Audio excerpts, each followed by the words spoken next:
தாசுரன் விருத்தாந்தம். மகத தேசத்தில் முன்னொரு காலத்தில் சிரலோமா என்ற ஒரு முனிவர் காட்டில் தவம் செய்து வருகையில் பத்தினியை இழந்து தன் மகனாகிய தாசுரன் என்ற சிறுவனை தானே கொஞ்ச காலம் பாதுகாத்து வந்தார். சில வருஷங்கள் சென்றதும் சிரலோமாவும் காலமானார். இளைஞனான தாசுரன் மிகவும் துக்கித்து புலம்பினான். அனாதையான நிலைமையை இச்சிறுவனால் காட்டில் தனித்து தாங்க முடியவில்லை. இந்த நிலையைக் கண்ட அந்த காட்டுக்கு அதிபதியாகிய வனதேவதை இளையவன் பேரில் கருணை கொண்டு அவனுக்கு தேறுதல் சொல்லும் பொருட்டு அசரீரியாக சில வாக்குகளைச் சொன்னாள். சிறுவனே, துக்கத்தில் மூழ்கிக் கிடப்பது உனக்கு தகாது. சூரியன் உதிக்கும் பொழுதே அஸ்தமிப்பது நிச்சயமென்று நாம் எப்படி அறிவோமோ அப்படியேதான் மனிதர்களின் வாழ்க்கையும்.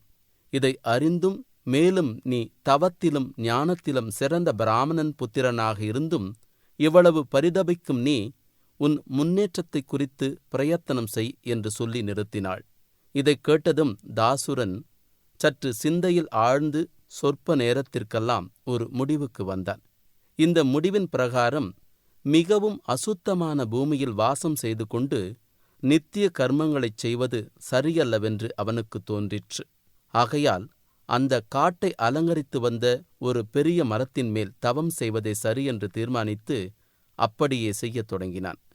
இந்த தவத்தின் முறைப்படி நிலத்தில் தீயை மூட்டி ஹோமத்திற்கு தன் தேகத்தை அறுத்து ஆகுதி செய்தான். பிராமணனுடைய மாமிசம் தேவர்களுக்கு ஏற்காததால் இந்த ஹோமத்தை நிறுத்த தேவர்களின் பொருட்டு அக்னி பகவான் தாசுரன் முன் தோன்றி அவனுக்கு வேண்டிய வரனை கொடுப்பதாகச் சொல்லி யாகத்தை நிறுத்தும்படி கேட்டுக்கொண்டார்.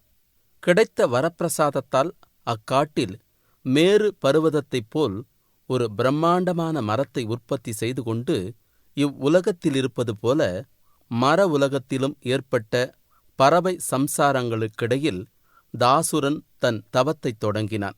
வெகு காலம் இப்படி தவம் செய்தும் ஒரு பலனும் கிட்டாமலிருப்பதைக் கண்டான். இதற்கு காரணம் என்னவென்று தீர்க்கமாக ஆலோசனை செய்த பிறகு கேவலம் கர்மங்களைச் செய்வதாலும் தவம், யாகம், யஜ்ஞம் இவைகளாலும் ஞானம் சித்திக்காதென்ற தீர்மானத்தை அடைந்தான். சங்கல்பத்தை ஒழித்தால்தான் ஞானம் ஏற்படுமென்ற முடிவையும் அடைந்தான். இதன் பிறகு இம்மார்க்கத்தில் பிரயத்தனங்களைச் செய்தான். இதன் பலனாக கொஞ்சம் கொஞ்சமாக அஞ்ஞானம் நீங்கி கடைசியாக பூர்ண ஞானத்தையும் அடைந்தான்.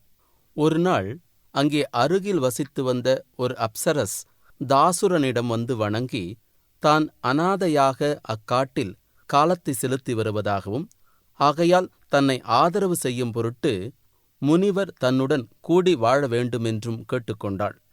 இப்படி இருவரும் சேருவதால் முனிவருடைய ஞானத்தையும் தன் அழகையும் கூடிய புத்திரன் உதித்து அதனால் உலகத்திற்கு நன்மை ஏற்படும் என்றாள். இதைக் கேட்ட தாசுரன் சம்சார வாழ்க்கை தனக்கு தேவையில்லை என்றும் ஆனால் அவளுக்கு தேவையானது காப்பாற்றத் தகுந்த ஒரு புத்திரன் தானே என்றும் அவ்வாறே ஒரு வரனை கொடுத்து அனுப்பினார். அப்சரஸ் இவ்வரனை பெற்றுக்கொண்டு தன் இருப்பிடம் சென்று கொஞ்ச காலத்திற்கெல்லாம் ஒரு புத்திரனை அடைந்தாள். 12 வருஷ காலம் மைந்தனை வளர்த்து பிறகு அவன் கல்வி பயிலும் பொருட்டு மைந்தனை அழைத்து கொண்டு மீண்டும் முனிவரிடம் சென்றாள். முனிவர் இவள் வேண்டுகோளுக்கிணங்கி சிறுவனுக்கு ஞானோபதேசம் செய்ய ஏற்றுக்கொண்டார். ஆனால் சிறுவனை தன் வசம் ஒப்புவித்து அவள் தன் இருப்பிடம் செல்ல வேண்டுமென்று கட்டளையிட்டார். வாக்களித்தபடி அப்சரஸின் புத்திரனுக்கு தெரிய வேண்டியவைகளையெல்லாம் போதித்து பிறகு ஞானத்தையும் உபதேசித்தார். இந்த ஞானோபதேசம் இங்கு சொல்லப்படும். ஜகத்தென்று வழங்கப்பட்டு நம்மால் அனுபவிக்கப்படுவதாக தோன்றுவது எல்லாம் சங்கல்பத்தினாலே தவிர வாஸ்தவமாக அவ்வித சத்தியம் ஒன்றுமில்லை. சங்கல்பமாக மனதில் தோன்றுவதை வெளியில் ஜகத்தாக உணர்கிறோம்.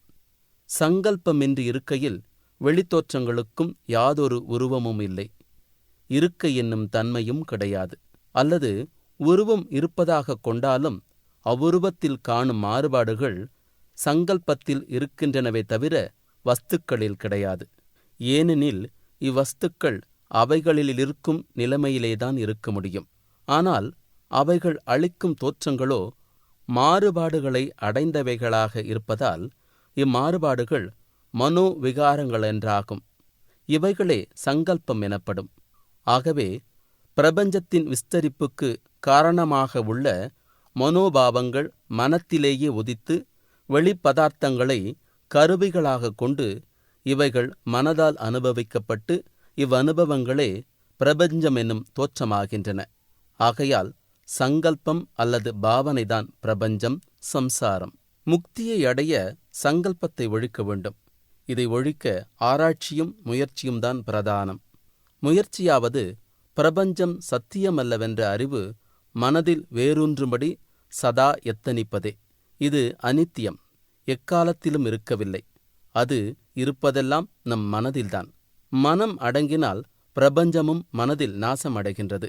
இவ்விதம் ஒவ்வொரு விஷயத்தையும் ஆராய்ச்சி செய்து அதன் இல்லாமையை உணர்ந்து வந்தால் பிரபஞ்சத்தின் சுயஸ்வரூபம் காணப்படும். இப்படியன்றி பிரபஞ்சம் சத்தியம் என்று நினைத்தாலும் அது ஆத்மாவை தவிர்த்து வேறல்லவென்ற அறிவு ஏற்பட வேண்டும். சகலமும் ஆத்மாவாக இருப்பின் இரண்டென்னும் தன்மைக்கு இடமேது?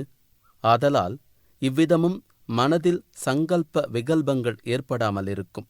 பிறகு மனது ஆத்மஸ்வரூபத்தை அடையும். இந்த பாவனையையும் தள்ளி பிரபஞ்சம் சத்துமில்லை அசத்துமில்லை என்பதை ஆசிரியப்பது எல்லாவற்றிலும் மேலான தத்துவம். இம்மூன்றில் எந்த மார்க்கத்தை கைக்கொண்டாலும் முடிவில் சமதிருஷ்டி ஏற்படும். இந்த சமதிருஷ்டியே ஆத்ம உணர்ச்சி என்பது. ஆகையால் ஞானத்திற்கு சாரமாய் நிற்பது முதலில் பிரபஞ்சம் ஒரு மனோமோகம் என்பது, அல்லது பிரபஞ்சமே பிரம்மம், அதாவது ஆத்மா என்ற பாவனை. அதுவும் இல்லாவிட்டால் பிரபஞ்சம் சத்துமல்ல அசத்துமல்ல என்ற பாவனை. இதையே வேறு விதமாக சொல்வோமாகில், நான் எதற்கும் கர்த்தாவில்லை என்றும், நானே சகலத்திற்கும் கர்த்தாவென்றும், நான் கர்த்தாவுமல்ல அகர்த்தாவும் அல்லவென்றும் மூவாறாக பொருள்படும். இது படிப்படியாகத்தான் அடையப்படும். பிரபஞ்சம் முழுதும் வேண்டும் வேண்டாமென்ற இரு பாவனைகளைக் கொண்டே சம்சார சுழலில் சிக்கிக்கொண்டு தவிக்கின்றது. இவ்விரண்டை கடந்தவர்கள் மிகவும் சொல்பமே. எவ்வித பதவியில் இருந்த போதிலும், 3 லோகங்களுக்கும் அதிபதியாயிருந்தாலும் வேண்டும் வேண்டாம் என்பவைகளை தியாகம் செய்யாமலிருக்கும் வரையில் யாவரும் சம்சாரத்திலிருந்து விடுதலை அடைய முடியாது. இவர்கள் ஒரு ஞானிக்கு திறன மாத்திரம். ஸ்திதி பிரகரணம் முற்றிற்று.